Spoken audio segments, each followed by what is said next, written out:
বিসমিল্লাহির রহমানির রহিম। প্রিয় কৃষক ভাইরা, আসসালামু আলাইকুম। আমি কৃষিবিদ রাজা মোহাম্মদ মাসুম। আজকে আপনাদের সাথে যে বিষয়টি শেয়ার করব, ধানের সবচেয়ে ক্ষতিকর যে পোকাটি মাজরা পোকা, এই মাজরা পোকা সম্পর্কে আমরা আজকে জানবো। মাজরা পোকা কিভাবে ক্ষতি করে ধানের, এই ক্ষতি থেকে আমরা কিভাবে ধান ক্ষেতকে রক্ষা করতে পারি, কিভাবে মাজরা পোকা দমন করতে পারবো, এই বিষয়গুলো সম্পর্কে আজকে জানবো। নর্মালি 3 ধরনের মাজরা পোকা আমরা দেখতে পাই: কালো মাথা মাজরা পোকা, হলুদ মাজরা পোকা এবং গোলাপি মাজরা পোকা। এই মাজরা পোকা কি করে? এই মাজরা পোকার যে পূর্ণবয়স্ক যে স্টেজটা আছে সেটা হলো মথ বলা হয়, যেটাকে মাজরা পোকার পূর্ণবয়স্ক অবস্থাকে মথ বলা হয়। এই মথ হচ্ছে ধান ক্ষেতের পাতাতে ডিম পাড়ে। এই ডিম পাড়াই কিন্তু মথের কাজ।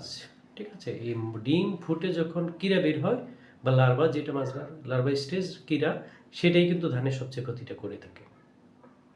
এই কিরে কি করে? ডিম ফুটে যখন কিরা হয়, কিরাটা পাতা থেকে আস্তে আস্তে সেটা কাণ্ডের ভিতরে চলে যায়। কাণ্ডের ভিতরে গিয়ে কাণ্ডের যে নরম অংশ আছে, নরম অংশগুলো কুড়ি করে সে খায়। এবং যে ডিগ আছে, ডিগটা এবং ডিগের পাতার যে গোড়া আছে সেটা কেটে ফেলে তারা। তখন কি হয়? এই ডিগটা মরে যায় বা বিবর্ণ হয়ে যায়। উপরের যেটা ডিগটা যে মরে যায়, ডিগ পাতাটা মরে যায়, তখন এই অবস্থাটাকে বলা হয় মরা ডিগ বা ডেড হার্ট বলা হয়। ঠিক আছে, তো এইটা হলো ধানের শীষ আসার আগ পর্যন্ত এই অবস্থা যখন হয় সেটাকে ডেড হার্ট বলা হয় বা মরা ডিগ অবস্থা বলা হয়। আপনি যখন ধান খেতে যাবেন, গিয়ে দেখবেন যে এরকম আপনার একটা ডিগ মরে যাচ্ছে বা শুকিয়ে গেছে। আপনি যখন ধরে টান দিবেন, সেটা কিন্তু উঠে যাচ্ছে সহজেই। ডিগটা নিচে দিয়ে তো কাটা, তো এটা তো টান দিলে সহজে উঠে যাবে।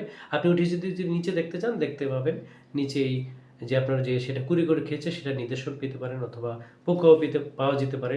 মাজরার যে লার্ভাটা সেটাও পাওয়া যেতে পারে, অথবা সেখানে মাজরার এই মল পাওয়া যেতে পারে, পোকার মল। ঠিক আছে, এ থেকে আপনি বুঝে নিতে পারবেন যে আপনার ক্ষেত্রে মাজরার আক্রমণ অলরেডি হয়েছে। এবং এটা শীষ আসার পরে যদি এই আক্রমণটা, সেম আক্রমণটা মাজরা পোকা করে থাকে, তখন শীষটা সম্পূর্ণ মরে যায়, সাদা হয়ে যায়।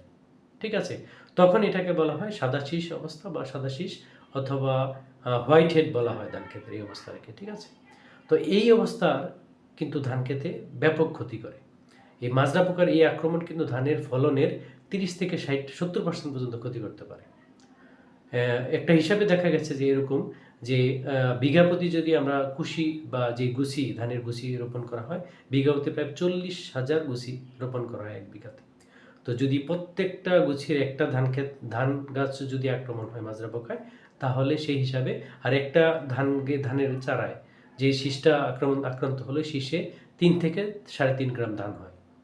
ঠিক আছে, তো সেই হিসাবে যদি একটি করে গাছও আক্রান্ত হয়, তাহলে প্রায় বিঘা প্রতি 3 থেকে 3.5 মণ ধান কিন্তু আপনার লস হচ্ছে, প্রোডাকশন লস হচ্ছে। তো এই ক্ষতিটা কিন্তু ব্যাপক।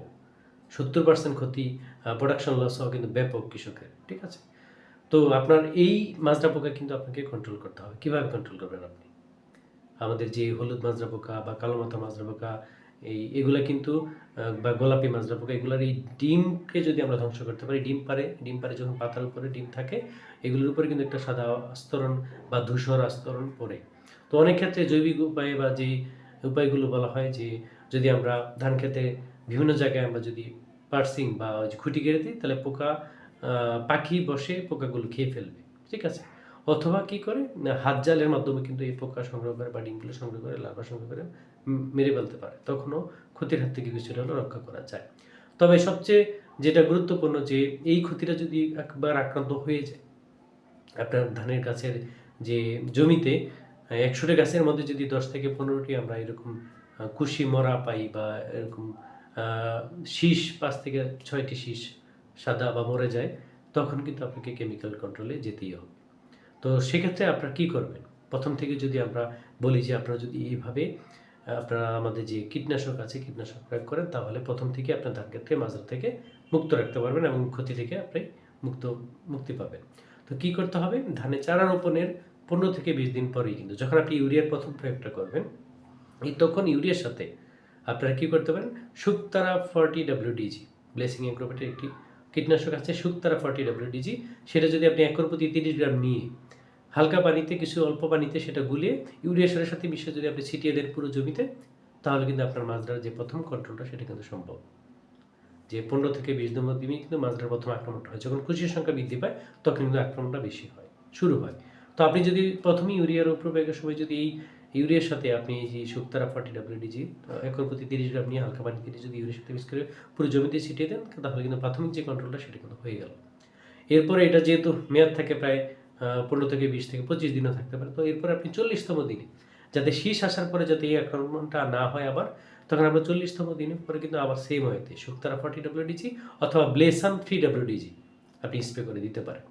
এবং এই 40তম দিনের পরে আপনি আবার 20 দিন পরে কিন্তু আবার ব্লেসাম 30 WDG বা শুকতারা 40 WDG আপনি সেম পরিমিত মাত্রায় আবার স্প্রে করে দিতে পারেন। সেক্ষেত্রে কিন্তু আপনার ধান ক্ষেত এই মাজরা মুক্ত থাকবে আশা করি, ঠিক আছে।